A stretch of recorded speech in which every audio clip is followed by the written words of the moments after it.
Beredar video memperlihatkan para pemancing begitu asyik di lautan. Namun ada satu hal yang menjadi sorotan warganet, yaitu alat memancing yang digunakan cukup unik.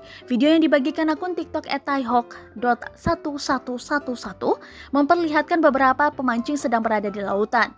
Mereka menggunakan alat pancing seperti biasa, namun yang menjadi berbeda adalah pada bagian penarik pancingannya, di mana pancingan tersebut menggunakan rel yang terbuat dari velg sepeda. Ukurannya cukup besar dan mudah digunakan. Terlebih memiliki kayu yang hanya tinggal diputar saja, maka pancingan akan tertarik. Videonya pun diunggah akun Instagram @viralkak dan mendapat respon dari berbagai warganet.